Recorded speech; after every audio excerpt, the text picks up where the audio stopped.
guiado tu camino y a tu lado siempre está. Sus promesas cumplirá y a su tiempo lo verás. Eres parte del pueblo de Dios, Él te levantará, te restaurará y tu victoria llegará.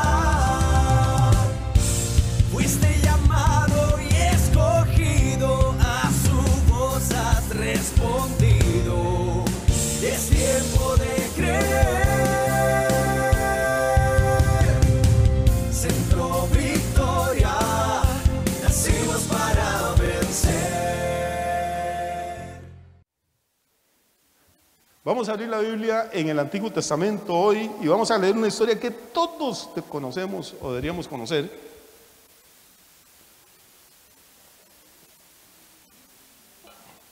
Es una de esas historias extrañas y muy bonitas que tiene la Biblia. En el libro de Jonás, capítulo 1. ¿Quién no ha oído hablar de Jonás? Yo creo que hasta los inconversos se saben la historia. Yo me acuerdo hace años cuando mandaban los niños a la escuela dominical que había hasta una canción ¿se acuerda? Que decía: Jonás no le hizo caso a la palabra de Dios y vino un pez muy grande y pum, se lo tragó. Hasta los niños se sabían eso desde pequeñitos. Es una historia de las más conocidas que hay en las Sagradas Escrituras. Jonás es un profeta, esto se los debería dejar de tarea, que no solo aparece en el libro de Jonás, aparece también en los libros de Reyes y Crónicas. Era un profeta que amaba profundamente a Dios y que amaba profundamente al pueblo de Israel. Y en esta época en la que se escribe el libro, en la que se nos cuenta esta historia, Israel, como siempre, ha estado rodeado de enemigos. Toda la historia de Israel, desde que nace oprimido en Egipto, nace esclavizado durante varios siglos, después tiene que llegar a la tierra de Canaán y pelear contra los filisteos, los amorreos, los jebuseos. Luego se logra establecer ahí y lo atacan los sirios, lo atacan los asirios, lo atacan los babilonios, después los griegos, después los romanos, ahora los árabes. La vida del pueblo de Israel ha sido una vida constante de luchas, de ataques, de gente que los odia. Y los odia básicamente por una razón, porque los israelitas tienen algo diferente. Dios los seleccionó hace miles de años para ser el pueblo monoteísta, un pueblo que tuviera fe en un solo Dios, en medio de un planeta que era politeísta, donde todas las culturas y todos los países adoraban multitud de dioses y de diosas. Entonces Dios levantó a Israel como un testimonio. Y obviamente eso genera la hostilidad de todos los vecinos. Y en la época que ocurre esta historia, el principal peligro para Israel era una potencia militar que eran los asirios. No los sirios, sino los asirios. La capital de Asiria era una ciudad muy poderosa, muy rica, muy lujosa, se llamaba Nínive. Y para que nos ubiquemos, Asiria estaba ubicada más o menos, si usted busca un mapa o un atlas ahora, donde hoy en día está Irak.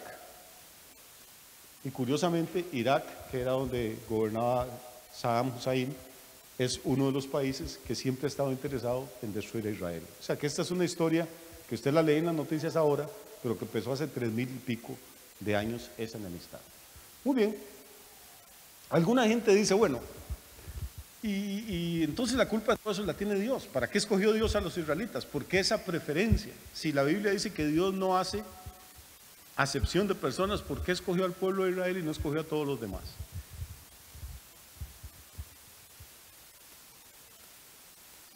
Voy a echar para atrás el cassette un poquito, estoy tratando de montarlos en el contexto histórico para entender lo que sigue ahora de la predicación. Cuando Dios llama a Abraham, en realidad Dios no llamó a Israel, el que llamó fue a Abraham. Antes de que existiera el pueblo de Israel, llamó a un hombre, ese hombre le respondió en fe, hizo una cosa extraordinaria para demostrar su fe. Dios le pidió que sacrificara a su único hijo, Isaac, y Abraham estuvo dispuesto a hacerlo. Al final Dios se lo impide. Pero entonces cuando Dios llama a Abraham le dice que lo va a bendecir. Te dice, te bendeciré y serás, ¿qué? Bendición. Y en tu simiente, dice, serán benditas todas las naciones de la tierra. Algunas personas no entienden cuando uno dice que Dios eligió a Israel, creen que lo que uno está diciendo es que Dios eligió a Israel para que se salvara y que todos los demás se van a perder. No, eligió a Israel más bien para que llevara una carga terrible, la carga de ser testigo del único Dios verdadero en un mundo donde nadie adoraba a ese Dios porque no se le podía ver, sino que adoraban estatuas de hombres, de mujeres, de animales, a toda clase de espíritus, de dioses, de diosas. Pero desde el principio, desde que Dios llama a Abraham, lo deja muy claro, le dice, en tus simientes serán benditas, ¿cuántas naciones? Todas. Entonces el plan de Dios no es salvar a los judíos, no es salvar a Israel, es salvar a todas las naciones. El Nuevo Testamento dice eso, dice Dios no quiere la muerte del impío, sino más bien que se arrepienta y que se convierta para que pueda tener vida eterna. Entonces, ¿qué fue el fracaso de Israel? El fracaso de Israel es que creyó que la bendición era para guardarla a ellos y no la querían compartir con nadie. Entonces se volvieron religiosos, se volvieron sectaristas, no querían compartir el Dios de ellos con ninguna otra nación. Todavía hoy, si usted quiere hacerse budista, se puede hacer mañana. Si quiere hacerse católico, se puede hacer mañana. Si quiere hacerse musulmán, lo único que tiene que decir, hay un solo Dios que es Alá y Mahoma es su profeta y ya es musulmán. Pero si quiere hacerse judío, es la cosa más difícil que hay. Porque a ellos no les interesa hacer prosélitos, no les interesa ganar a nadie. Ellos creen que Dios solo trata con ellos. A un rabino judío famoso, de los más inteligentes, de los más estudiados, le preguntaron, maestro, si Dios escogió a Israel, entonces ¿para qué creó a las naciones gentiles? ¿Y sabe qué respondió? Dijo, para que sirvieran de leña para atizar el infierno. O sea, el concepto que ellos tienen es que ellos se van a salvar y todos nosotros, por la desgracia de no haber nacido judíos, estamos condenados. Entonces, eso los hace también un poquito odiosos a los ojos de otra gente. Ese es más o menos el contexto. Asiria, que en ese momento, el momento de la historia de Jonás, es un imperio poderosísimo, militarista, violento, salvaje, cruel, rico, idólatra, es como la sombra que está sobre Israel. Los asirios están a punto de atacar a Israel. Y entonces, en ese contexto, Dios viene y le habla a su profeta, a Jonás. Capítulo 1, versículo 1. Vino palabra de Jehová a Jonás, hijo de Amitai. Cuando usted lee el Antiguo Testamento va a encontrar que esta es la fórmula ritual. Con esta fórmula empiezan el ministerio de los profetas. Vino palabra de Jehová. Un profeta no es nada si no tiene una palabra de Dios. A Dios no le importan las opiniones del profeta. Un profeta no es uno que predica lo que a él le parece o lo que él aprendió, tiene que predicar lo que él oyó de Dios. Eso es lo que le da su autoridad. Vino palabra de Jehová a Jonás, hijo de Amitai, así que ya sabemos que el papá de Jonás se llamaba Amitai, diciendo, vamos a ver qué fue la palabra que le vino. Ahora sí, vamos a leer con cuidado porque si no, no vamos a entender el resto del libro. Le dice Dios a Jonás, levántate y ve a Nínive. ¿Qué era Nínive? Nínive era precisamente la capital del imperio asirio. Levántese, vaya a Nínive y le dice Dios, aquella gran ciudad. O sea, para que Dios sea el que diga, ¿no?, que Nínive era grande, imagínense qué tipo de ciudad puede haber sido esa. Era una ciudad que había sido construida con robo, con rapiña, con guerras, con violencia, pero era enorme. Vaya a aquella gran ciudad y pregone contra ella, porque ha subido su maldad delante de mí. Entonces Dios está diciendo dos cosas. Uno, Nínive es una ciudad grande, humanamente hablando, impresionante, poderosa, lujosa, rica. Cualquier ser humano veía a Nínive y quedaba pasmado, decía, qué ciudad más hermosa. Esa es la parte externa, la que nosotros vemos. Eso es cuando usted va a París y camina y ve aquellos palacios y monumentos, cuando va a Nueva York y ve aquellos rascacielos, y uno que es de Pérez Celedón se queda con la boca abierta y dice, pero qué cosa más linda, qué grande, qué...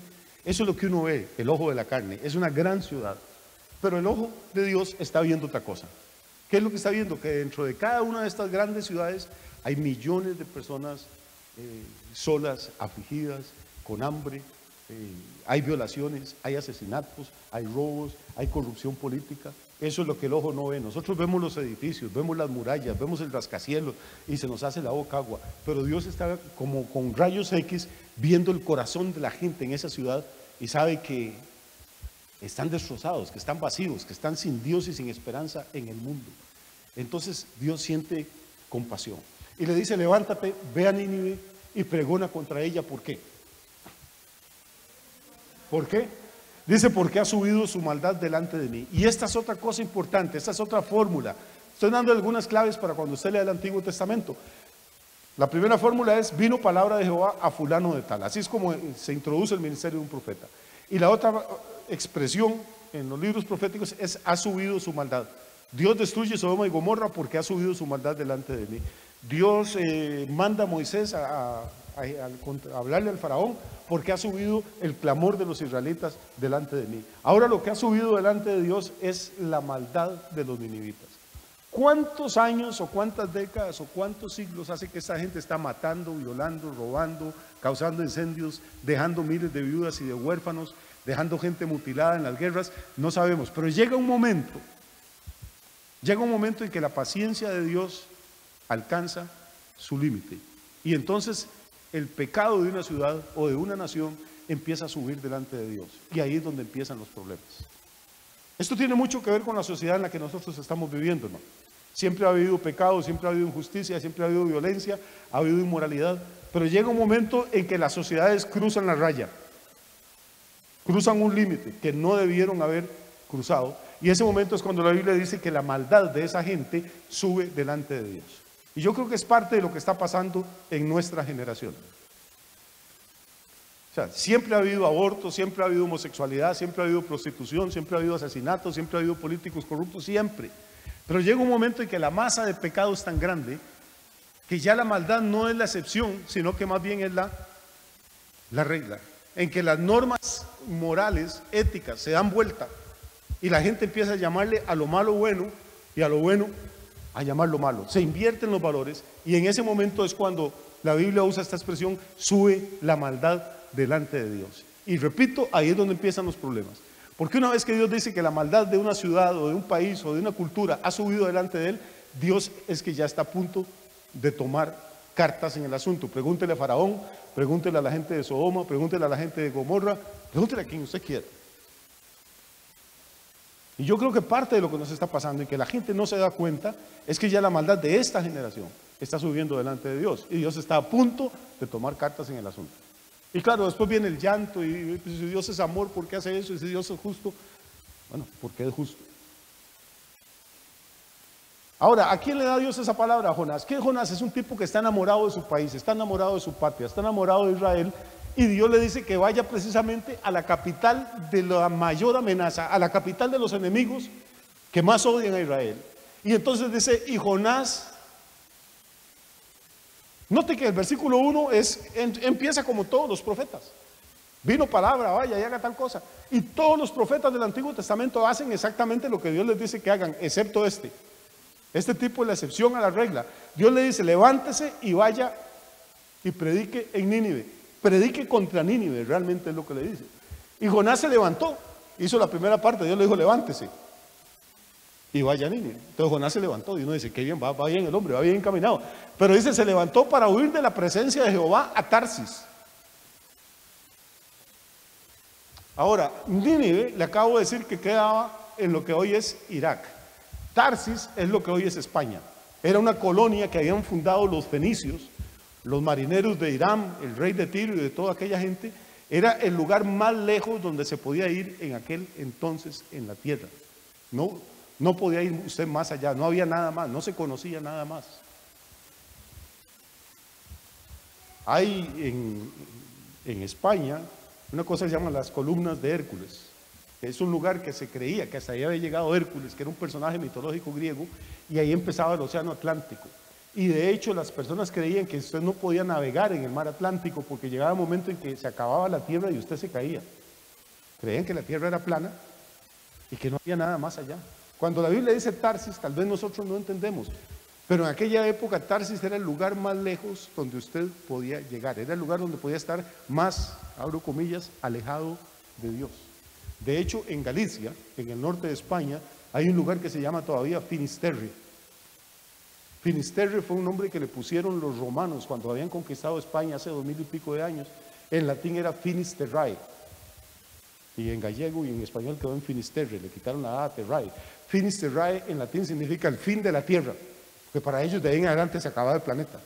Entonces lo que nos está diciendo el libro de Jonás es que Dios le dice a Jonás que se levante y vaya a predicar a Nínive, pero Jonás hace lo contrario, se levanta y se va a otro continente, lo más lejos posible, donde él creía que se acababa la tierra y donde Dios no lo podía alcanzar. Y descendió a Jope y halló una nave que partía para Tarsis. Y pagando su pasaje, entró en ella para irse con ellos a Tarsis, lejos de la presencia de Jehová. O sea, este es un caso rarísimo. Este es el profeta desobediente, el profeta terco, el profeta majadero. Hay varias pistas en esto. ¿Están conmigo o ya los perdí? Hay varias pistas que cuando uno lee la Biblia muy rapidito no las capta tal vez, pero por eso es bueno, aunque conozcamos los textos, volver a hablar de ellos. En primer lugar dice que Jonás se levantó para huir de la presencia de Jehová a Tarsis y descendió a Jope. Jope es un puerto en Israel. Entonces los puertos obviamente están a la orilla del mar, hay que descender. Pero también le está dando una pista a usted a nivel espiritual. Descender es venir de un lugar alto y pasar a uno más bajo. Él está empezando a descender. Cada vez que uno empieza a desobedecer, baja espiritualmente, baja emocionalmente, va a bajar en todas las áreas. Está descendiendo, llega a Jope y vea qué casualidad, encuentra una nave. Eso no era un servicio de autobuses en aquella época, que cada semana salía una nave para Tarsis, tal vez una vez al año. Pero curiosamente, el día que él llega a Jope, hay un barco que va a salir. ¿Y qué hace Jonás? Dice, paga su pasaje, entró en la nave para irse con ellos a Tarsis, lejos de la presencia de Jehová. Y aquí hay otra pista. ¿Por qué dice que paga su pasaje?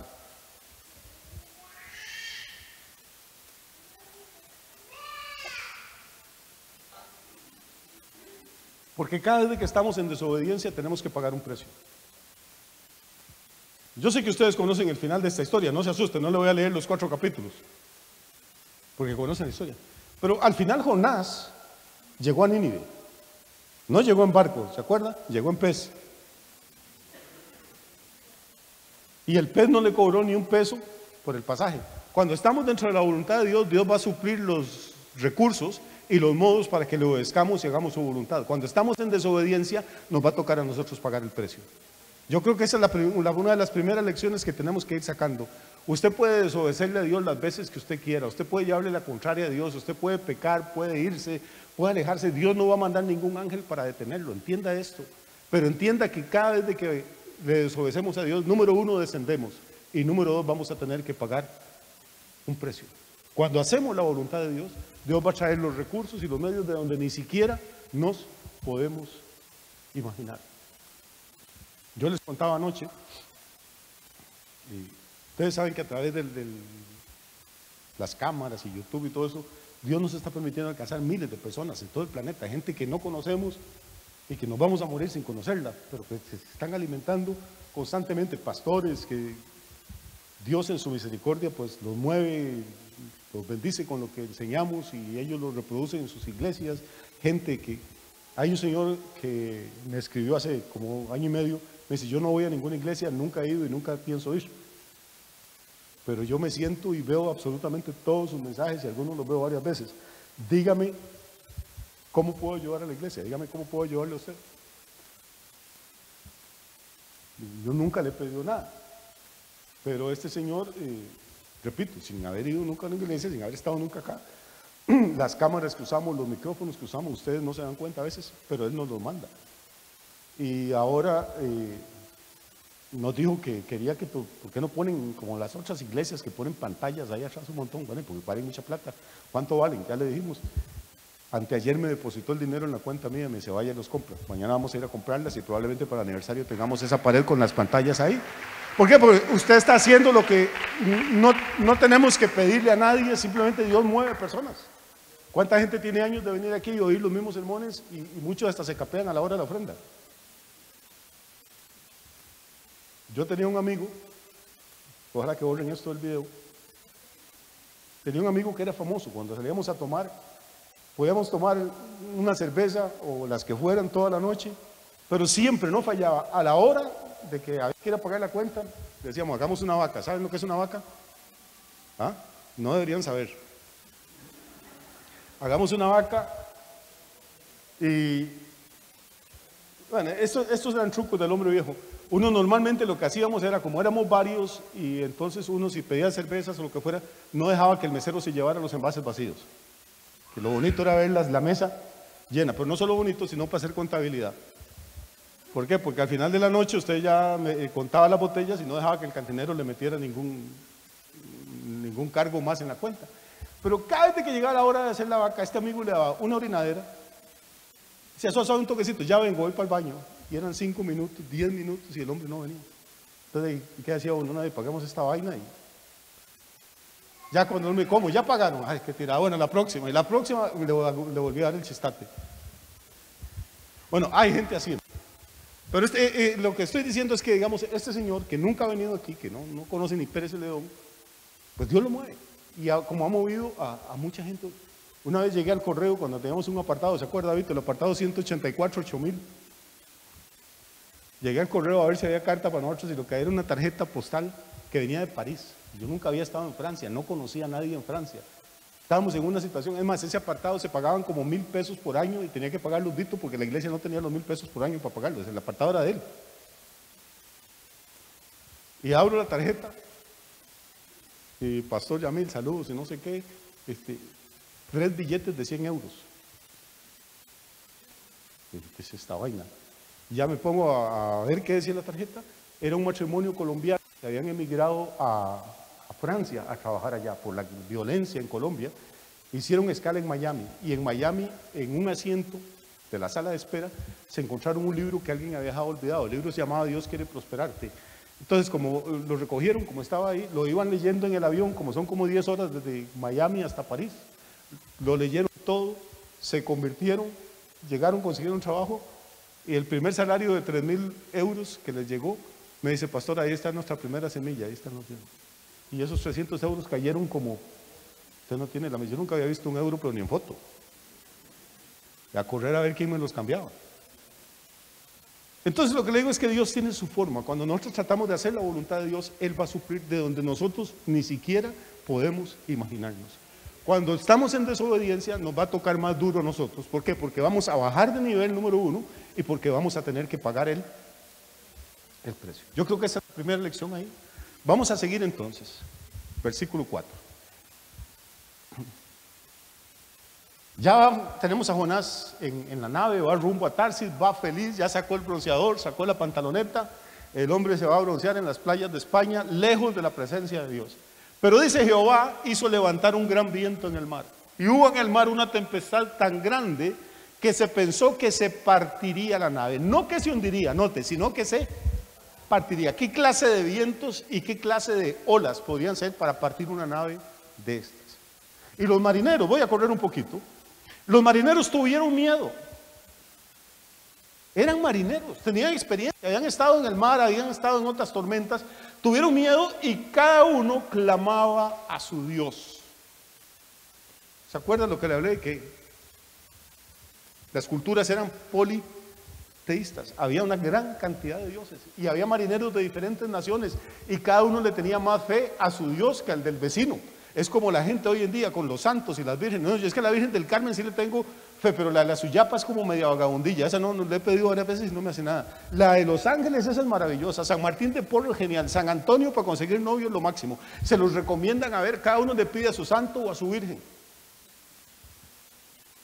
Cuando la Biblia de Jesús dice, si tienen algo que pedir, pídanselo al Padre en mi nombre y yo lo voy a hacer. Pero la gente, por ignorancia de la palabra, por ignorancia de las escrituras, prefiere seguir las tradiciones de las abuelas y los abuelos y los líderes religiosos y se pierden la bendición de tener una relación de primera mano con Dios a través de Cristo crucificado y resucitado. Aquí lo que vemos es una escena, este es un culto de oración ecuménico, fue el primer culto de oración ecuménico en la Biblia. Aquí hay adoradores de Baal, de Isis, de Horus, de Astarte, de Moloch, de todo el mundo, cada uno grita y clama a su Dios que los salve porque se van a ahogar. Y luego, pues son marineros, a Dios rogando y con el mazo dando, empiezan a aligerar la nave, a echar todo lo que no es indispensable al mar, a quitarle peso. Allá se van las ropas, se van los camarotes, se van las sillas, las mesas, los trastos, todo lo que había en la nave para descargarla. Pero Jonás había bajado al interior de la nave. Vea qué interesante. Descendió a Jope. De Jope bajó a la nave. Ahora en media tormenta baja al interior de la nave, a la bodega. Viene bajando desde que empezó la historia y se había echado a dormir. Y el patrón de la nave se le acercó y le dijo: ¿qué tienes, dormilón? Esto es como una expresión que muchas esposas podrían usar perfectamente. ¿Qué tienes, dormilón? Le dice: levántate y clama a tu Dios. Quizá Él tendrá compasión de nosotros y no pereceremos. Ya se cansaron de orar, se cansaron de gritar a sus dioses y la tormenta sigue arreciando, no amaina, no hay calma por ninguna parte. Y el capitán nota que el único que no está rezando, ni orando, ni haciendo nada, es Jonás, que está dormido. Y se va y lo sacude y le dice: pero es el colmo, estamos a punto de ahogarnos, ¿y cómo puede usted dormir? No sea tan indiferente, levántese y pídele a su Dios. Y tal vez Él tenga misericordia de nosotros, tal vez tenga compasión y no nos ahoguemos. Y dijeron cada uno a su compañero: venid y echemos suertes, para que sepamos por causa de quién nos ha venido este mal. Recuerda, estos son paganos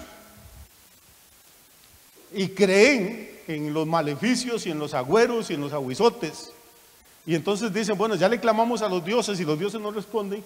Esto es que los dioses deben de estar enojados con alguno de los que vamos aquí adentro. Echemos suertes para que los dioses digan quién es el que los tiene así tan furiosos contra todos. Y empiezan a echar suertes y adivine qué. La suerte señala a Jonás. Y entonces le dijeron ellos: decláranos ahora por qué nos ha venido este mal. O sea, ¿qué es lo que usted hizo para que los dioses estén tan bravos con usted? ¿Qué oficio tienes y de dónde vienes? ¿Cuál es tu tierra y de qué pueblo eres? Le hacen varias preguntas. Mientras todo esto está ocurriendo, la tormenta está soplando. ¿Qué preguntas le hacen? Primero, díganos por qué nos ha venido este mal. Segundo, ¿qué oficio tiene usted? ¿A qué se dedica?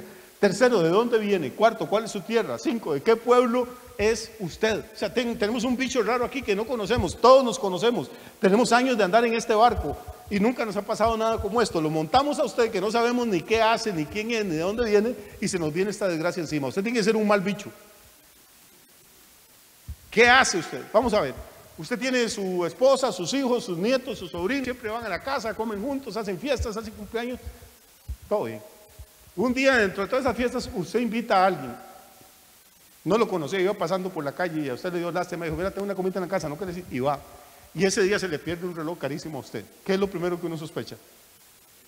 De nuevo, porque aquí los otros han estado todo el tiempo y nunca ha pasado nada. Y hoy que invitamos a este, de pura chiripa se nos pierde el reloj. Bueno, eso es lo que están pensando estos marineros. Tenemos años de navegar, de comerciar, de ir de un lado para el otro y nunca nos ha pasado nada. Montamos a este tipo y se nos viene encima esta tormenta que nunca hemos visto nada como esto. Hay que interrogarlo. Y entonces lo ponen ahí entre la espada y la pared y hasta ahora Jonás va a abrir la boca. No ha querido hablar, no ha querido orar. Y entonces él le respondió: soy hebreo. Oiga, qué bonito. Soy hebreo, ¿y qué dice? Y temo a Jehová. Pero qué corroncha.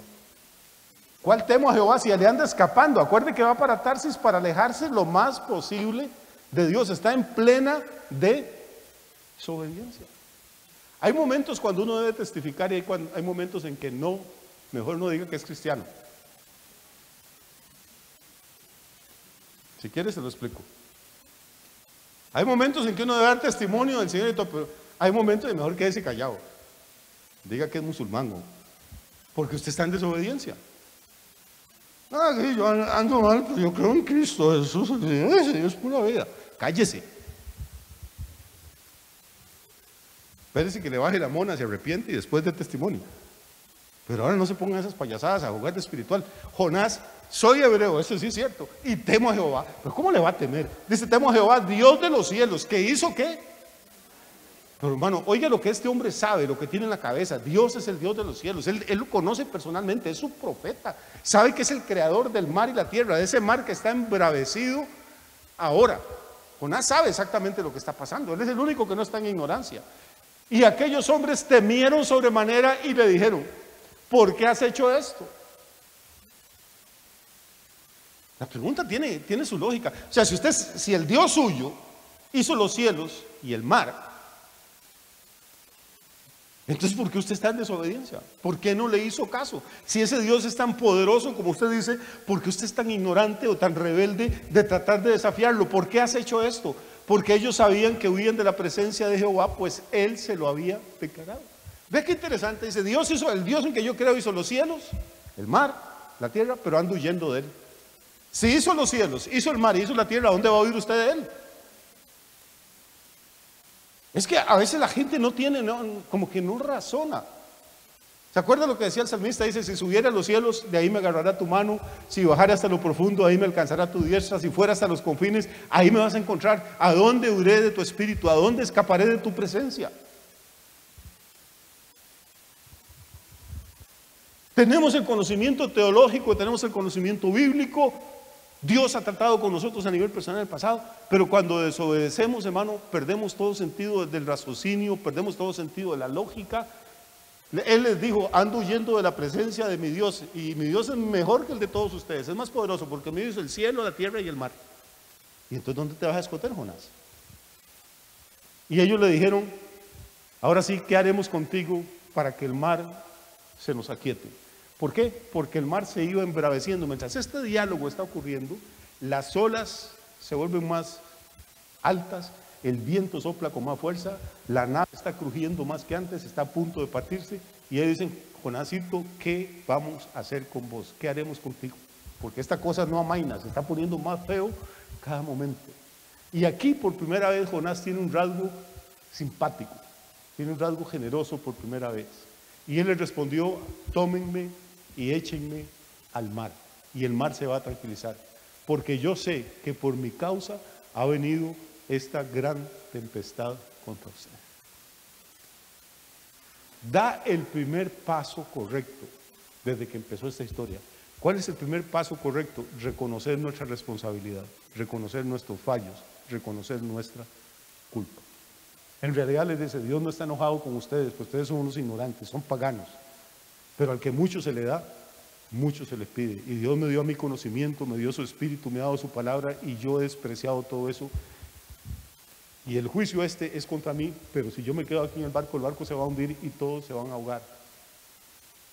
Si me quedo en el barco, nos ahogamos todos. Si ustedes me tiran al mar, me ahogo yo solo y ustedes se salvan. Esta es la primera vez que uno ve a Jonás que tiene un rasgo así de buena persona, de hombre generoso, de aceptar su culpa, de aceptar su responsabilidad.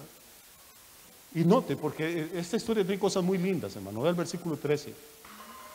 Y aquellos hombres, a mí me dicen eso y lo agarro y lo echo, pero no ha terminado cuando ya va para el agua.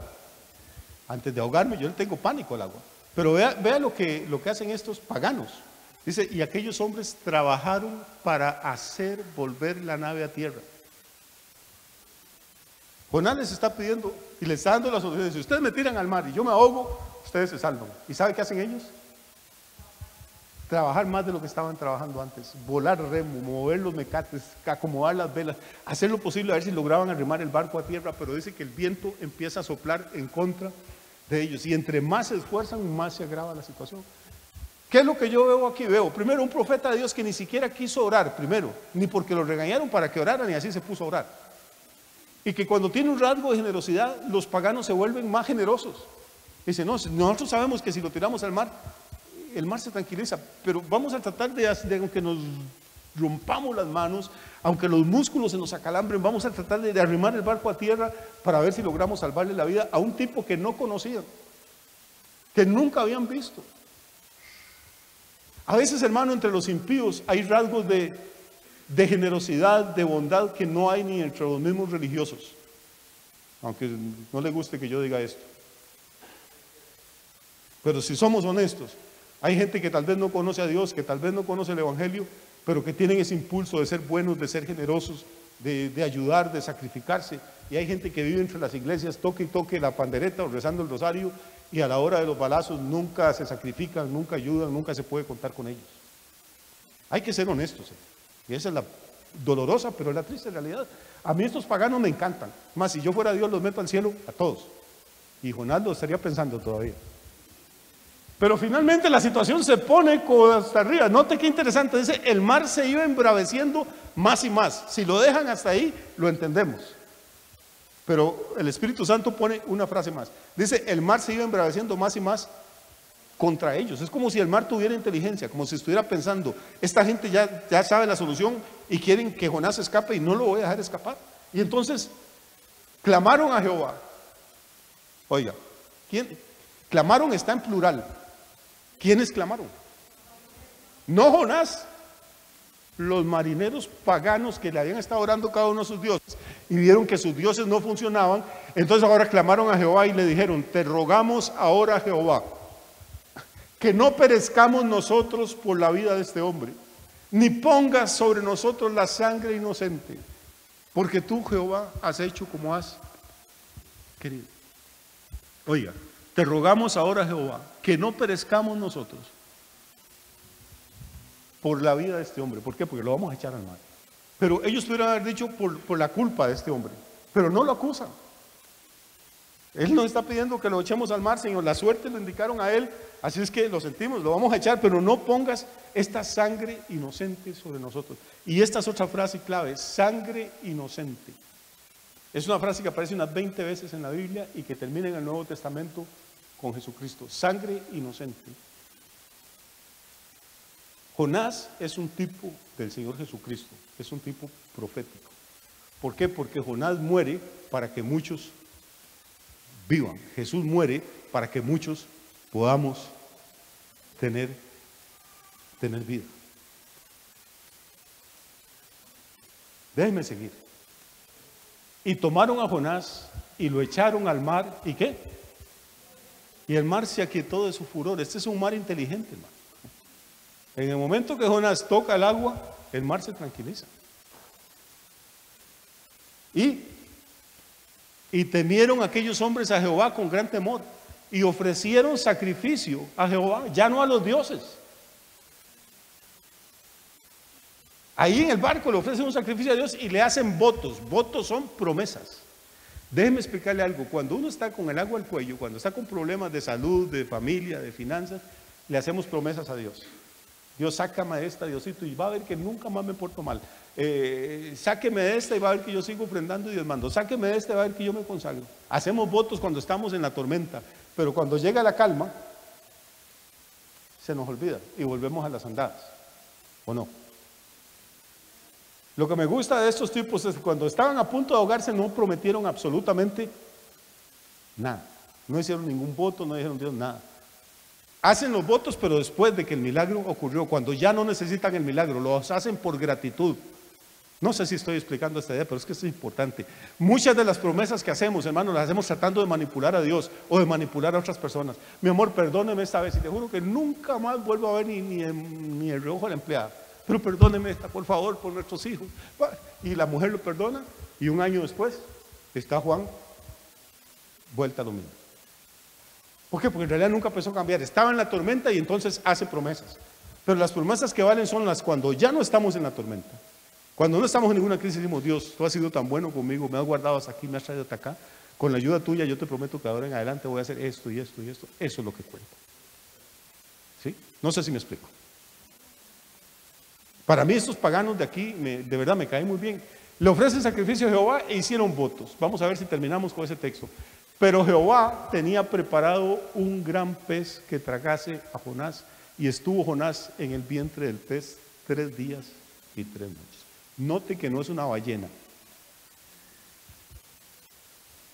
Es un gran pez. Yo no sé nada de ictiología, que es la ciencia que se encarga de estudiar los peces, pero sí he leído muchas veces, porque esto me ha interesado, de que hay peces tan grandes que perfectamente podrían haberse tragado a un hombre. Y Jonás estuvo en el vientre del pez 3 días y 3 noches. Vea qué viaje más espantoso lleva Jonás. Pagó el tiquete para ir a las playas de Tarsis a broncearse. Y lo que le agarró fue una tormenta terrible.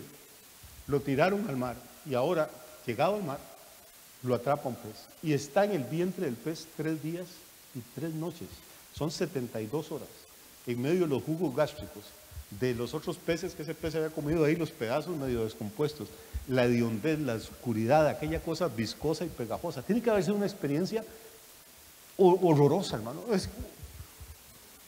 Repito, cuando cantábamos la canción aquella de la escuelita dominical, vino un pez muy grande y pintaban un pecesote y el estómago del pez como un círculo y Jonás sentado ahí meditando. Tenemos que imaginarnos lo que, claro, uno entonces no capta qué es lo que está pasando. Lo que está diciendo es que tiene que haber sido una experiencia de muerte, algo terrible, maloliente, asqueroso. 3 días y 3 noches. Y entonces, y ahora sí, entonces oró Jonás, perdón. No quiso orar en el barco, no quiso orar en la bodega, se fue a dormir, pero ahora sí está en una situación terrible. Ahí ya no hay esperanza, se lo tragó el pez. Y los peces no tienen la costumbre, hermano, de vomitar después de que comen. Se lo tragó el pez y cerró la boca o el hocico, no sé qué tendrán los peces, y ya no hay más salida. Y entonces ahí en su desesperación oró Jonás a Jehová su Dios desde el vientre del pez y dijo: invoqué mi angustia a Jehová y él me oyó. Desde el seno del Seol clamé y mi voz oíste. ¿Saben qué es el Seol en la Biblia, en el Antiguo Testamento? Es el lugar donde iba el espíritu de los muertos. Ya Jonás se considera difunto. Dice: desde el seno del Seol clamé. Pero por favor, ¿me regalan 5 minutos? Pongan atención a esto porque estamos llegando al clímax de esta situación. Jonás en realidad no está en el Seol. El Seol es un lugar donde iban los espíritus de los que morían. Jonás está en el estómago de un pez. Pero dice: desde el seno del Seol clamé y mi voz oíste. ¿Por qué esto es así? Porque 600 años después, hermano, Jonás se iba a convertir en un tipo profético de Jesús, que es lo que le estoy diciendo. Recuerde lo que dice Jesús en Mateo 12: esta generación mala y adúltera me pide señal, pero señal no le será dada sino la señal del profeta Jonás, porque así como Jonás estuvo 3 días y 3 noches en el vientre del gran pez, el Hijo del Hombre va a estar 3 días y 3 noches en el vientre de la tierra. Jesús sí fue al Seol, fue al Keber, que en hebreo es la sepultura donde pusieron su cuerpo, y su alma fue al Seol, y desde el Seol clamó al Padre, y al tercer día y la tercera noche el Padre lo sacó victorioso, resucitado, y Rey de reyes y Señor de señores. Jonás clama desde el vientre del gran pez, que para él dice es como el Seol, y a los 3 días y 3 noches exactas Dios lo saca del pez. El pez lo vomita como si la tumba tuvo que vomitar a Jesús.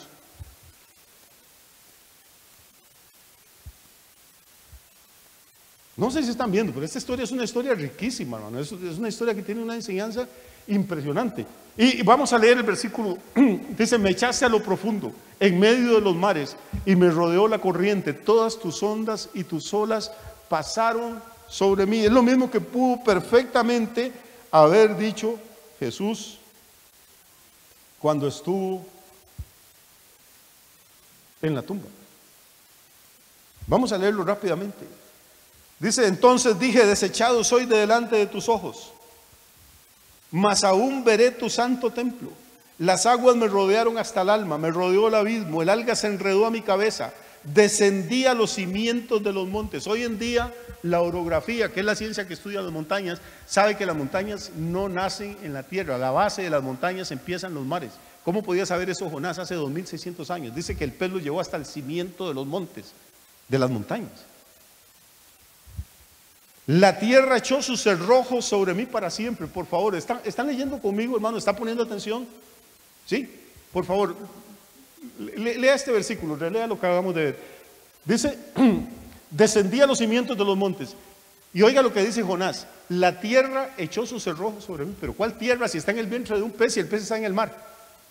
No está hablando de él, hermano, está profetizando de lo que le iba a ocurrir a Jesús 600 y pico de años después. Cerrojos, ¿sabe qué son cerrojos? Son candados, cerraduras. ¿Sabe qué hicieron con Jesús? No lo sepultaron en una tumba como las que usamos nosotros. Lo metieron en una cueva de piedra, pusieron una roca, pusieron mezcla de cemento o argamasa alrededor de la roca y pusieron los sellos de Roma. La cerraron. La tierra echó sus cerrojos sobre Jesús, pero al tercer día y la tercera noche Cristo resucitado movió la piedra, rompió los cerrojos, y no hay sellos, ni imperio romano, ni demonio en el infierno que lo pudiera parar. Todo lo que estamos viendo, Jonás está hablando de tierra que echó sus cerrojos sobre él y él está navegando en ese momento en el vientre de un pez. Dice, mas tú sacaste mi vida de la sepultura. ¿Cuál sepultura? Si él está en un pez. En realidad está profetizando 600 años antes lo que le iba a ocurrir a Jesús. El Padre sacó a Jesús de la sepultura. Oh Jehová, Dios mío, voy a seguir corriendo. Dice, cuando mi alma desfallecía en mí, me acordé de Jehová y mi oración llegó hasta ti, hasta tu santo templo. Los que siguen vanidades ilusorias, su misericordia abandonan. Mas yo con voz de alabanza te ofreceré sacrificios, pagaré lo que prometí. Y este es el último grito de Jonás, dice, la salvación es de Jehová. ¿Sabe qué significa Jesús? Jesús significa Jehová salva. La salvación es de Jehová. Y cuando él dice eso, versículo 10, y mandó Jehová al pez y vomitó a Jonás en tierra. Vomitó es una expresión muy fuerte en la Biblia. Por favor, ponga atención, hermano. Jonás se monta en el barquito que de casualidad estaba ahí cuando él estaba bajando. De casualidad, cuando va en el barco hay una tormenta. De casualidad, cuando lo tiran al agua, venía un pez de ese tamaño, navegando detrás del barco, y Jonás cae, y de casualidad el pez abre el hocico en ese momento y se lo traga. De casualidad no lo mastica. De casualidad el pez, que está indigesto con Jonás allá adentro, navega en la dirección contraria del barco y se va y lo vomita ¿dónde? Frente a las playas de Nínive. Y Jonás sale de ahí, hermano, mareado, aturdido, horrorizado, lleno de asco, enojado y abre los ojos, se quita las algas y las babas que tiene ahí el pescado y ve, y adivine qué ve, no ve las playas doradas de Tarsis, ve las murallas de Nínive. Y aprende una lección, hermano, es imposible escapar del propósito de Dios. La Biblia dice, Jehová cumplirá su propósito en mí. Por eso la Biblia dice, no sean como el caballo ni como el mulo sin entendimiento, que si no son sujetados con freno y con cabestro no se acercan. Hermano, Dios tiene un plan para tu vida y lo va a llevar a cabo por las buenas o por las malas, pero Dios lo va a cumplir. Y es mejor por las buenas, hermano, porque cuando es por las buenas Él suple los recursos, suple las personas, suple los contactos. Cuando es por las malas siempre vamos a descender y nos toca pagar un precio más alto. Bajó de Jerusalén a Jope, bajó de Jope al barco, del barco a la bodega a dormir, de la bodega al mar, del mar al pez, del pez a los cimientos de los montes. Y hasta que no confiesa su pecado y se arrepiente, no empieza a subir otra vez. Y ahora el pez lo tira frente a Nínive. Y Jonás sale de ahí y predica el mensaje más horrible que usted pueda haber oído nunca. ¿Se acuerdan del sermón de Jonás? Tiene que entender cómo iba este hombre emocionalmente, espiritualmente, físicamente. Está furioso. Y lo que anuncia, y tiene razón de anunciarlo, porque Dios le dijo, cuando lo llamó, le dijo, levántate y pregona contra Nínive. Contra. Y entonces él sale y dice, de aquí a 40 días Nínive será destruida. Jonás hasta ahora está contento. Dijo, ya que estoy en Nínive me voy a dar gustos. Esta gente ha atacado a Israel muchas veces. Esta gente ha atacado todas las naciones vecinas, ha matado miles de personas, han violado mujeres, han incendiado cosechas, casas, ciudades. Los ninivitas son terribles, adoran demonios, adoran dioses. Qué bueno, les quedan 40 días ninivitas, por más que corran. Es más, les digo, ni se escondan, porque yo vengo a esconderme y Jehová me agarró. A ustedes los va a agarrar también. De aquí a 40 días aquí no queda títere con cabeza. Y no solo eso, hermano. Se hace una chayotera por ahí, se hace una enramada y se sienta 40 días. Y yo no me quiero perder el espectáculo.